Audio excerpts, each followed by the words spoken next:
Benvenuti a tutti. Ciao, buonasera. Welcome to everyone. Benvenuti. Thank you. Ciao a tutti, ciao a tutti. Ciao Anna, ciao Dolly e Joe. Ciao. Hi. Ciao Linda. Ciao, come stai? Bene, tu? Ciao Janet. Ciao. Puoi salutare un po' tu. I'm trying to say hello to everyone. Thank you. Tiffany, Minu, Anna, whatever. Oh, welcome everyone. Ciao Steve, I see you. They're still connecting. Probably people are still. We've never seen Gary and Monica. No. Guys, you don't have the mute, so we can hear everything. Just you two. Oh. Okay.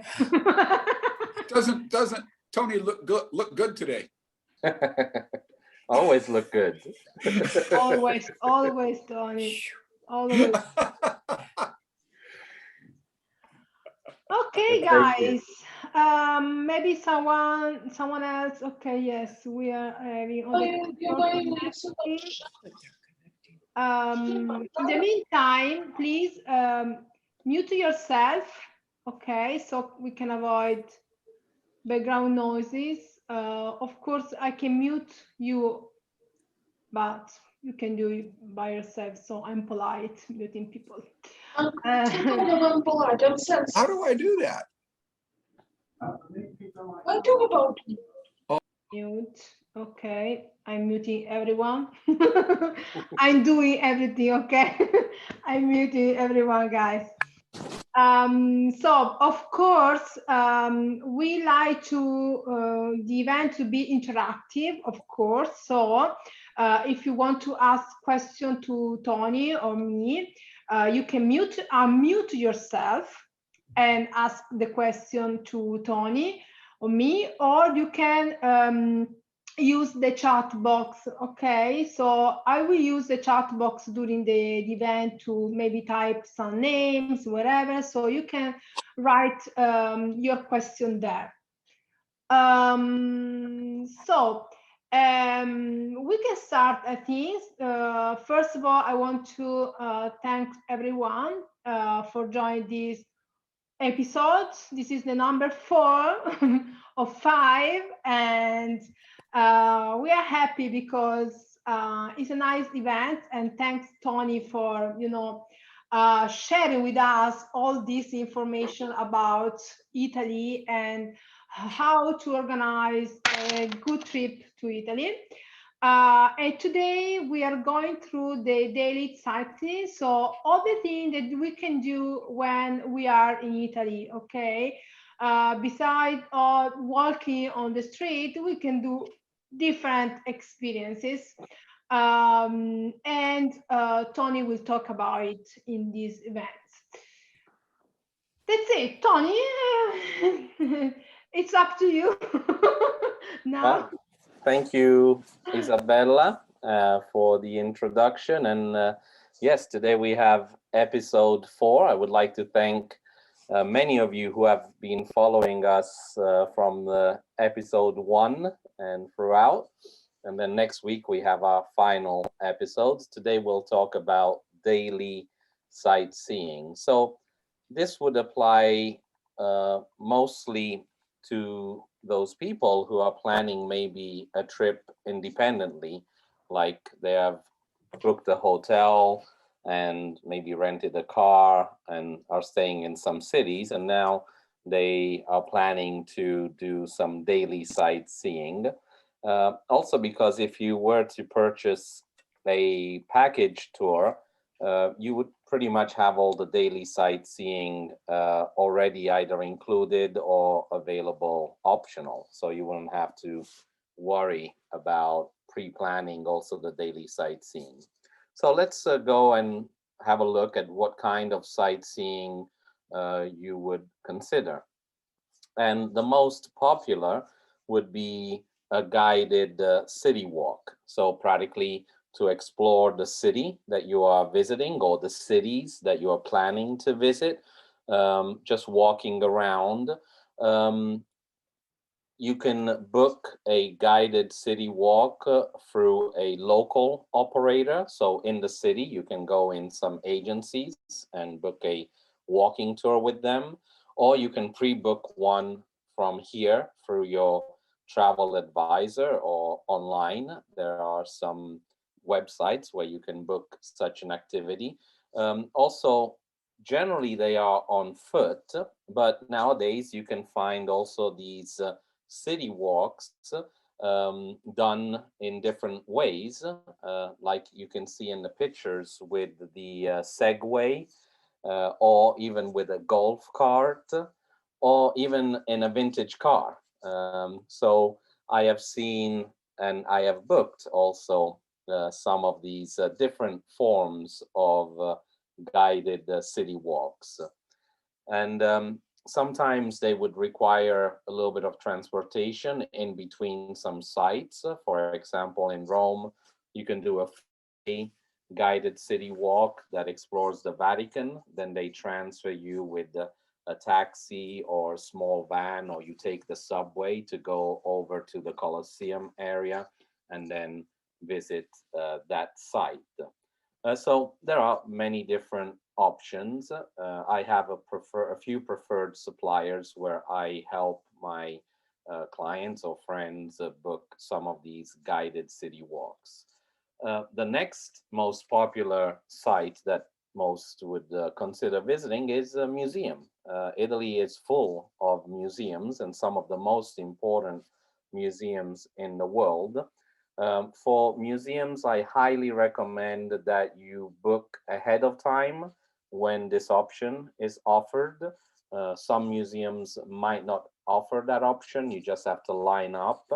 But others, you can look them up. You can Google search them and pre-book tickets for a specific time, sometimes with a guide. So very important for the museums or for the most popular sites to book ahead of time to avoid the long lines that you can see in this picture. Obviously, if you were on with a group already traveling through Italy on one of the itineraries I've mentioned in past episodes, or that I will mention in this episode, a lot of the travel operators have VIP access to many of these sites. So they've already booked a slot with a date and time with your local guide, and you have VIP access sometimes even before the individual entrance is open. So that is a great benefit of a packaged trip. But also if you book through a local operator just for your daily sightseeing, some of them will offer you the option of the VIP access or the early access or the afternoon access for museums that maybe are open during the daytime. So that's always something good to look at, and for a little bit extra, you can save yourself some time. Some operators would even offer for some sites that are available at night a night tour. So the Colosseum, for example, has one of the daily sightseeing as a night tour through some local operators. Also, the Vatican has a late hour sightseeing, so that is great to avoid the big crowd. It comes, at a different cost, a little higher to have access in those hours, but that can be a great option for some of the sites that you're considering visiting in any of the cities you are staying. Another great option is the hop-on, hop-off bus. I've used this option myself, traveling around Europe, in Madrid and Lisbon, in London, but also I've used it in Rome and in Florence.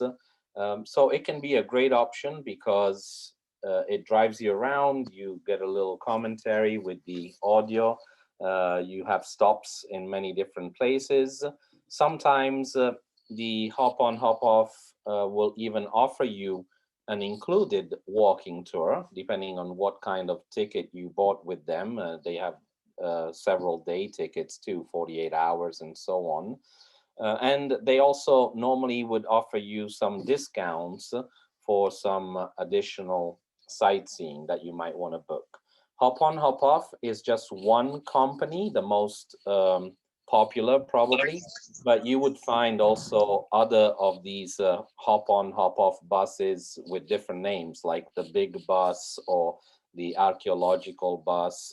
So it's always good to look at their itineraries, their map of itineraries, because they might go to a few different places. Also very important and great option is to book events. Sometimes people go to visit a city and they are interested also in maybe some sport events. Like in Italy, I have many people ask how can they get tickets to a soccer game or another sport, or maybe a concert, like in Verona, in the Arena of Verona with their summer concerts. So this is possible to pre-book, and there are different packages sometimes that you can book around the event. Like some people would book the Formula One race in Monza, north of Italy, and have a whole package with behind the scenes access and also a few nights at the hotel and some transportation. So that is a great activity to consider if you are in the city and in the country during a specific period. Sometimes even just booking the hotel in the city for a certain period of time means that you'll be there during a special event, like during the carnival in Venice or in Viareggio. Another great activity that has become very trendy, very popular in the last few years is a lot of requests for cooking classes. So they could be they're followed then by lunch and dinner of what you've actually just prepared. You have also classes that teach you how to make pizza or gelato. Sometimes you can also consider a pub crawl or a food crawl. So like there will be tours where they'll take you to several different bars or restaurants and try different cocktails or shots for a pub crawl, or different antipasti or tastings of foods for a food crawl. In alternative, it's also possible, you don't have to do a hands-on cooking class. It's also possible to just book a specially hosted meal. There are companies that would have some selected families or private people that would prepare a meal in their home or for a few guests, a limited number of guests, like a lunch or a dinner. So Eat With is one of these companies, and they have a lot of these meal experiences. Maybe you don't want to eat too much, but you like drinking and you want to taste the wines of Italy. Definitely you can do a wine tasting. This can come in the form of a wine tasting in a little enoteca inside the city. So you don't have to really go far. You can just sometimes walk to it. Or it could be a half day or a full day trip to a winery in the countryside, where you can try the wine, probably also their olive oil, with some little snacks next to those. So wine tasting obviously is another great option as a daily activity to consider and to book. Also in recent years, more people have shown interest and asked for hiking trips. Like on the Amalfi Coast or in the area of the Cinque Terre. But not only, there are many other areas where you can book a natural guide and you have a small group that would go and hike a particular trail and be surrounded and immersed by nature. One of the most common hikes that I've been asked about when I'm on the Amalfi Coast is the Path to the Gods.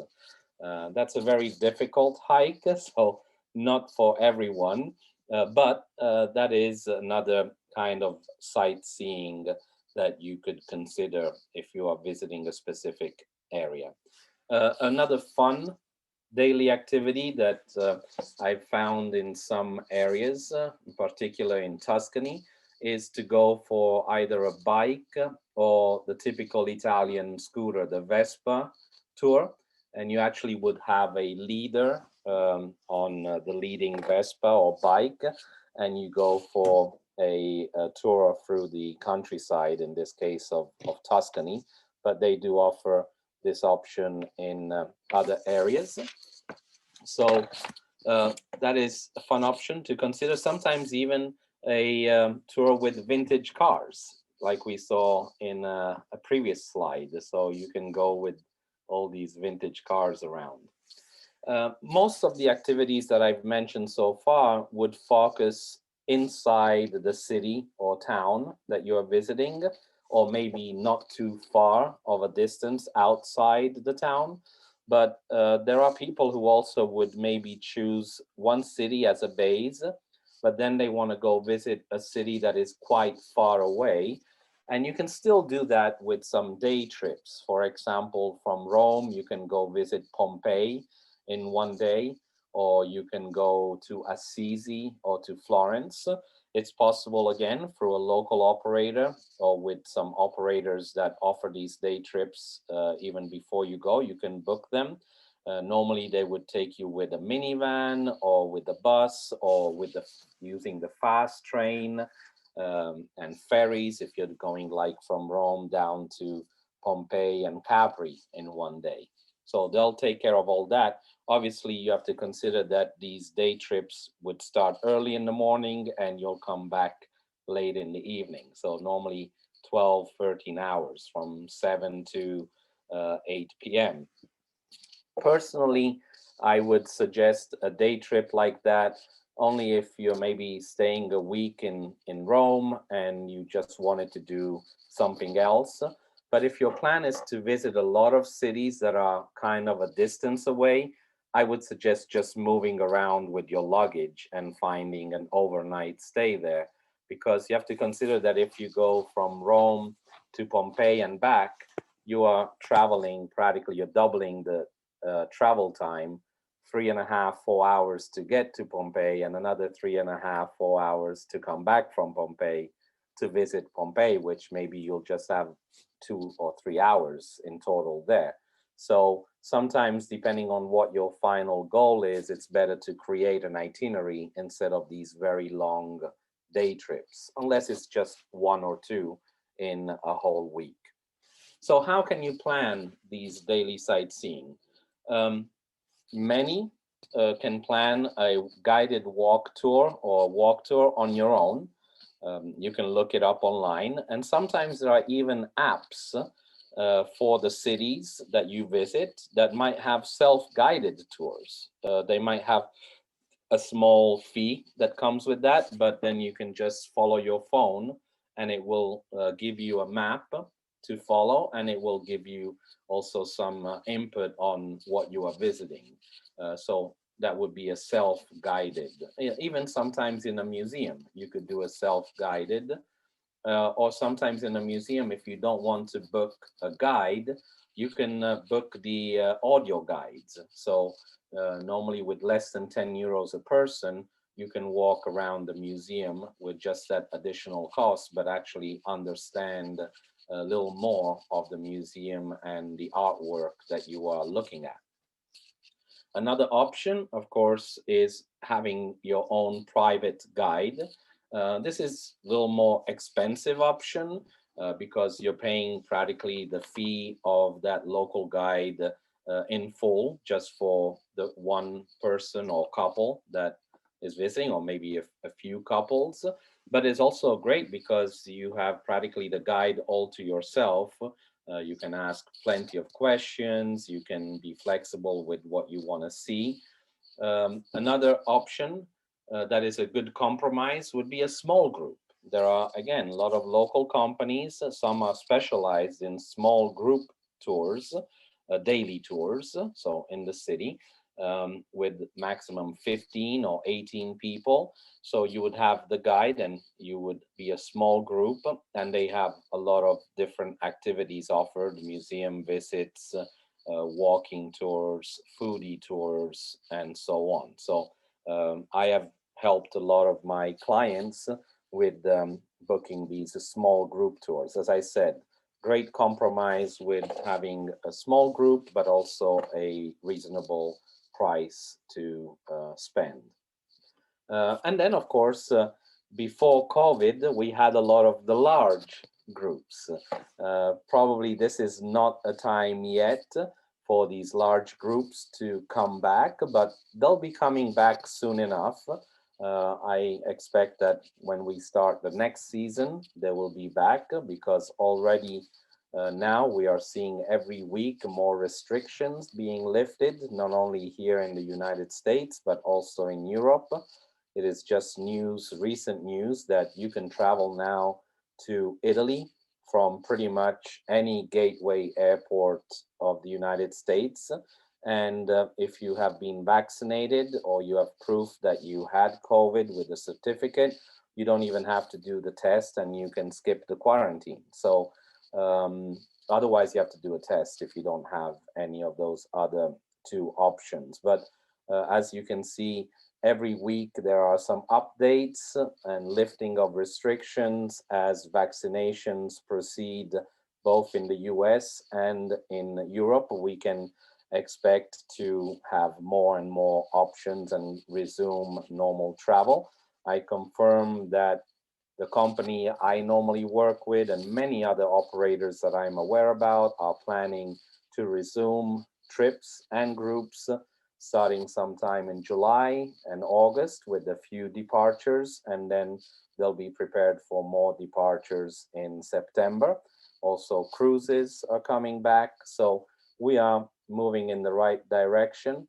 But one thing is my tip of the day. If you are planning to travel anywhere, to Italy or to Europe, but even domestically in the next months, please go and check your passport or your ID card if that's necessary for travel, like the real ID. Because many people I've noticed are coming back to me. They say they want to go travel, and then when we reach the point of booking and I get their passport, I see that it's expired. And you know, during COVID, many people have forgotten about their passport and they didn't check it. It's very important to know that if you travel internationally, your passport has to be valid for 6 months past the return date of your trip. So you need to double check that. Otherwise, you'll spend all the money for booking the trip and you won't even be able to leave. And because of the last year of COVID, also some passport agencies might take longer to issue you and renew you a new passport. So you might want to anticipate that and not wait till the natural expiry day of your passport. Some itinerary ideas just to wrap it up. This would be a summer in Sorrento. You want to stay in one base, 8 days on the beautiful Amalfi Coast, Naples, Pompeii, Positano. So you'll stay in Sorrento and you'll have all those daily activities organized by the, in your package, going to visit all the sites in that area. So you don't have to worry about planning every day. Similar, another company offers us these trips that are called spotlights. So practically you focus in one area. This would be Tuscany by Colette. And again, you stay in one base and then you can do little short trips around the region, often including also a cooking class or visiting little towns, or if you have an extra day to your own, you can plan something else on your own or just relax. There are, of course, a lot of companies that offer fantastic itineraries that are a mix of popular and off the beaten track towns. This is an example of Country Roads of Italy by Insight, just to give you the idea that, you know, the benefits of a package trip is that you have all those little activities already built into your trip, and you have less to worry about. And sometimes you can just choose if you want to do some or not, if they are optional. Some things are included, others you have just the option to add them on while you are on the trip. There are also packages that are for more independent travelers. Monograms, which is sister company of Globus and Cosmos. You can just pick some of the most important cities, decide how many days you want to be in each one, and tailor your own itinerary. You don't have really a guide taking you everywhere, but you just have the hotel, the transportation, and a local rep that will give you some suggestions on what you can book while you're in that city. And for each city, you'll get a little orientation on arrival. So that's another way of going. This would just show 2 nights in each of the 3 most popular cities, but it's possible to add more nights. Or you could also, with other companies, plan even popular cities and some smaller towns. I'm using an operator called Avanti, which allows me to create a itinerary for just a couple, and they can go to different cities, not only the most popular ones, but also stay maybe some nights in Siena, on Lake Como, and so on. So, and plan train or rental car. So everything is possible. This last itinerary would be instead a typical itinerary around Italy offered by a cruise liner. Celebrity, Viking have similar trips to this, so you can still explore Italy. And then when you are in the ports, you can either book the excursion offered by the cruise, or you can book your own trip with some offshore agencies. Also, if you booked your cruise through a travel guide, you can have the guide or agent help you book those offshore trips, like if you don't want to take the cruise excursion. And in many cases, if the port is easy access to the town that you are visiting, you can just either walk or take a taxi or book your own car to take you to explore that port area. And you don't have to rely necessarily on any excursion offered by the cruise or by the offshore company. One note when you're traveling on a cruise, though, the benefit of booking the excursion with the cruise ship is that you're guaranteed to return on the ship in time. If you go off on your own and for any reason you are delayed or lost, the ship will leave without you. So, and then they will have some personnel in that port that will help you rejoin the cruise, but it will be at your own expense.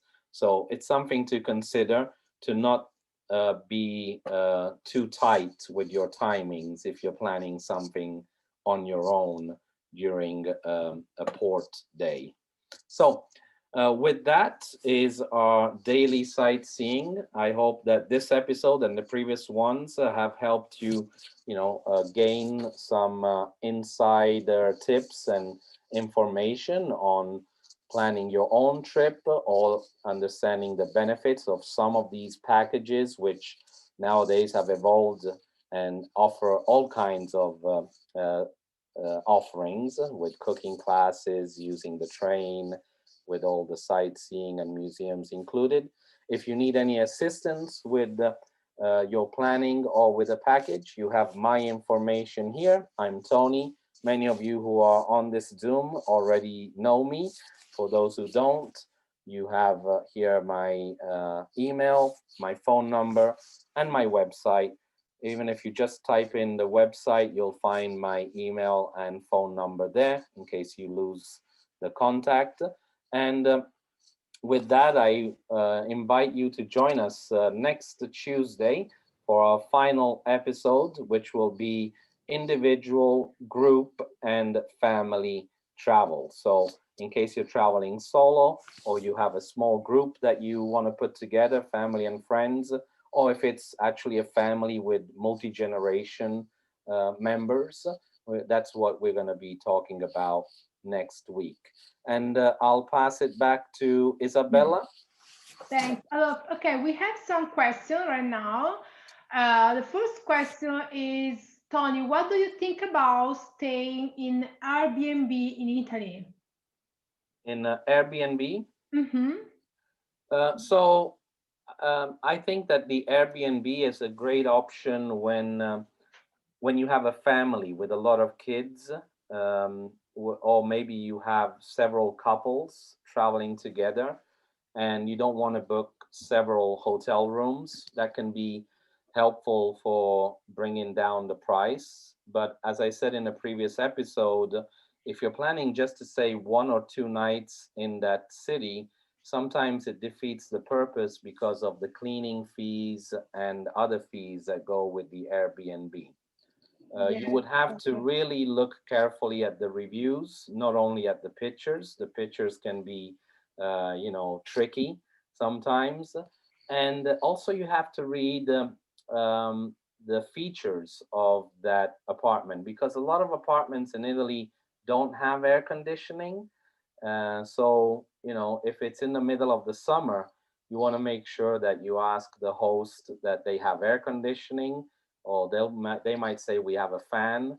And another thing you have to look at is parking. Does that Airbnb come with parking space included, or at a fee, or easy to find in case you are traveling around with a rental car, and so on. So it's a 50-50, and I think that it depends on what your final goal is. It can be good in some cases. It might not be the best option in other cases.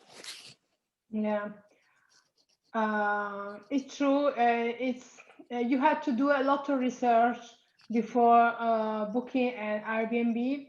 As Tony was saying, there are beautiful homes, but sometimes the pictures are not the truth. So it's happened to me recently in Italy. So you have to be you have to pay more attention when you go. And look, even the most expert travelers will mess up on an Airbnb or bed and breakfast, because you can't really identify all the issues. But the reviews, and if it's a super host, that's already helpful. As a travel agent, we have access to some operators where you can book an apartment that is higher end, we can say, and that has been selected.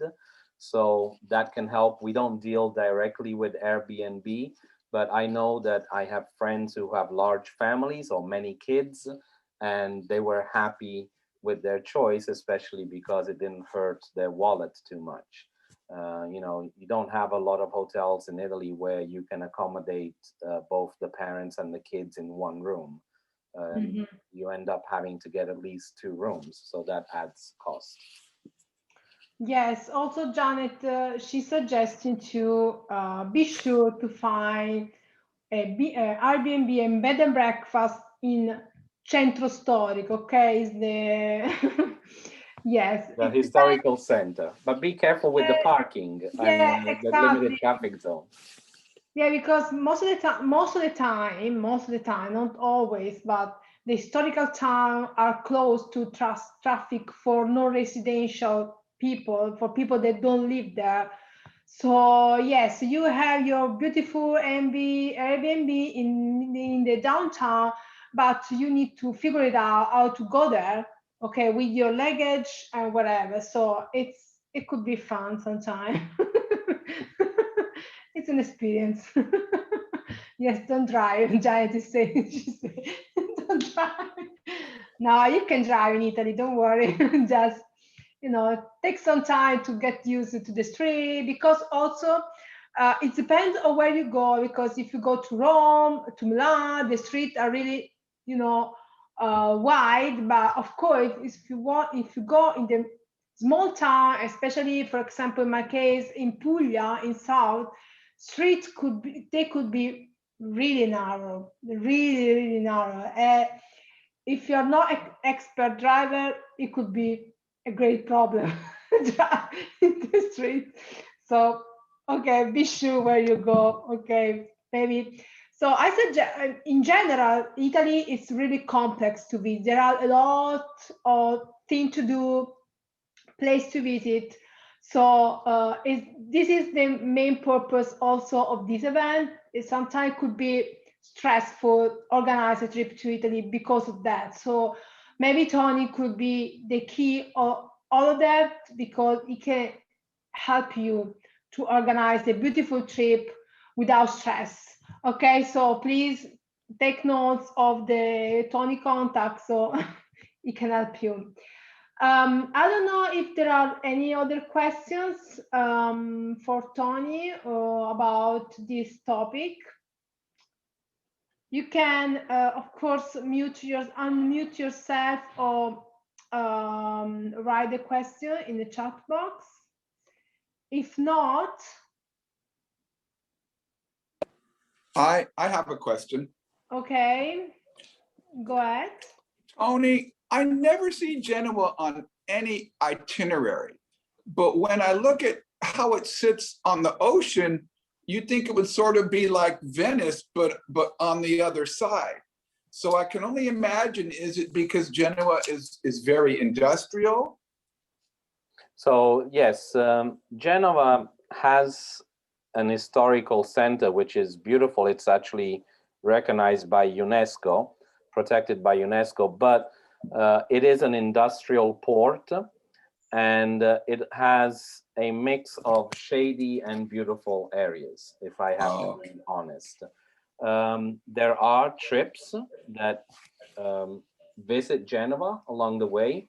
I have been in Genova on several of my trips, but then the final stay would be probably in Santa Margherita Ligure or near Portofino or in Lucca or in La Spezia. But there are a few trips, not too many, that will make either a route stop or a visit of Genova.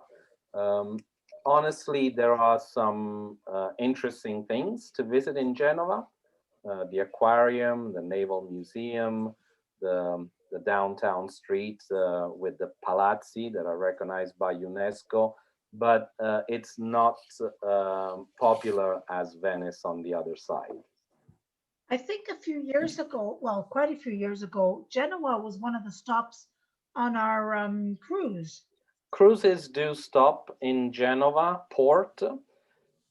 Many times they stop there just to offer the possibility of doing an excursion to visit Portofino or the Cinque Terre. Not much itself just to visit the city of Genova. But they do have cruises that start or end in Genova. Thank you. Tony, we have another question. What about language schools in Italy? And also, do you know if there are trips in Italian, not in English?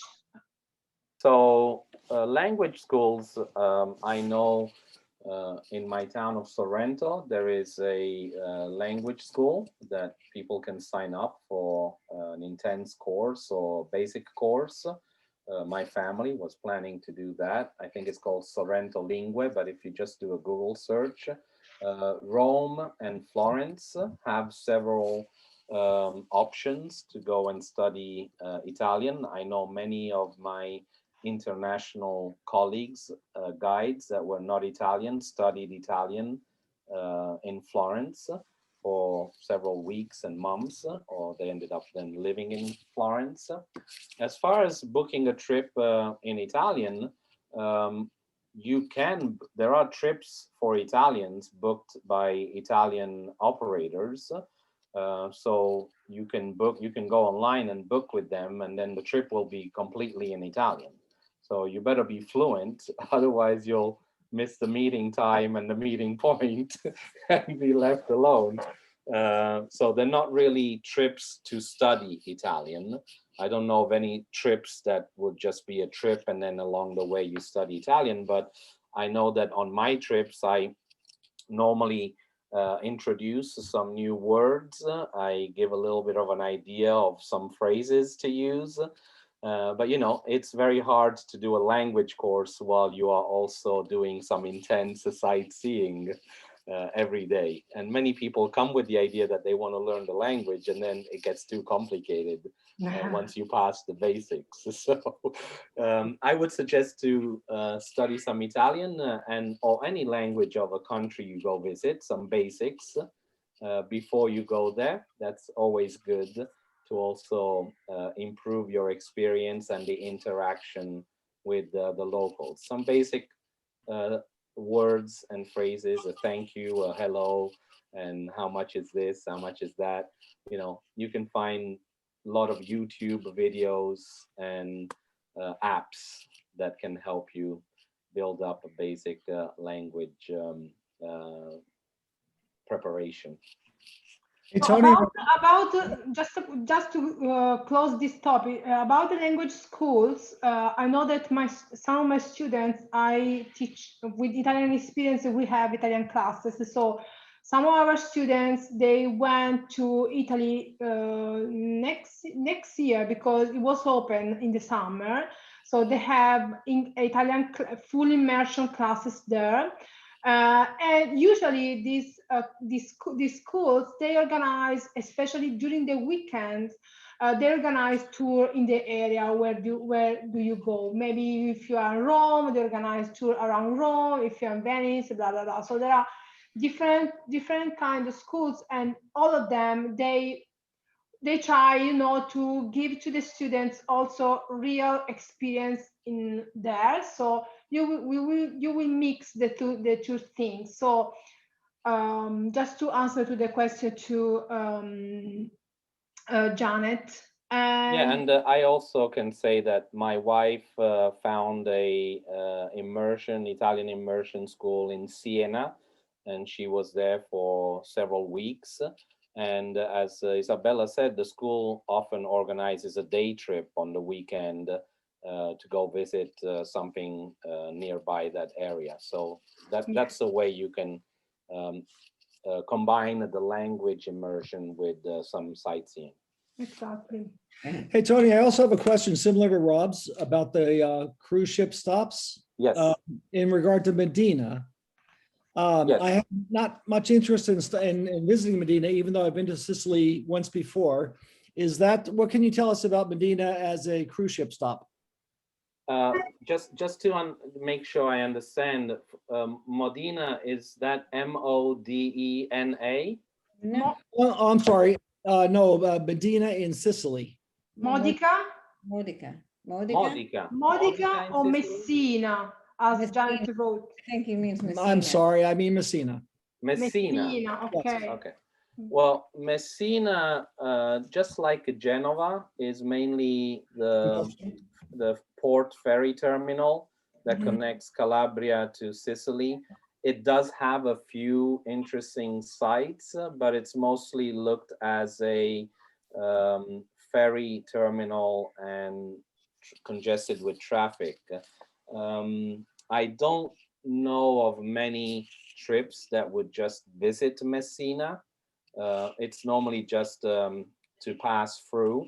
Most of the cruise ships would stay. Sometimes I saw a cruise ship that would have a stop in the port of Messina, but many of them would go visit Taormina area and Catania. Would you have any suggestions for navigating Palermo, which we found very difficult? Yes. I remember going to Palermo with a rental car, and I booked a bed and breakfast. I just went with my family on one episode, and the guy at the bed and breakfast told me, "Are you driving a rental car in Palermo?" And I said, "Yes." "Why?" "Well, how do you do that?" And I said, "It's the same like in Naples. You get in the car, you close your eyes, and you start driving." Yeah. Driving through Palermo can be a nerve-wracking experience. I don't really suggest driving through Palermo. And also Palermo now has limited traffic zone. So it can get very complicated to go around. They have closed the streets. It's pedestrian in some areas. If I were in Palermo and you want to kind of explore around, I would just do a hop-on, hop-off bus or do a city tour with one of the local agencies or pre-book it from here. But I would not drive it. We got out very fast and wound up in Mondello. Mondello is the other, Beach. is a district about half an hour from Palermo. It's the beach area of Palermo. I also went there when I was on my trip. If you go in the summer months, when it's the bathing season, you can practically spend your time finding a parking spot. They park on the sidewalk. They leave the car in the middle of the road because there's so many people. There's no parking garages, so you practically have to pay some sleazy person who is just in the middle of the road to keep an eye on your car, and you don't even know if you'll find your car when you get back. So again, Mondello, you can reach with a public bus, or just be prepared to spend quite a bit of time finding a little open space to park your car and then spend the day on the beach. Mille grazie. Prego. Okay, I don't know if there are other questions, otherwise we can close the event. So thanks everyone for joining today. As usually, for those who made a donation, thank you so much. You will receive the video and the e-booklet with all the information.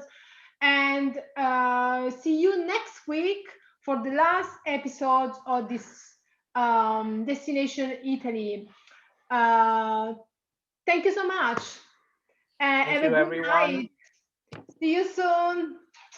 Bye guys. Bye everyone.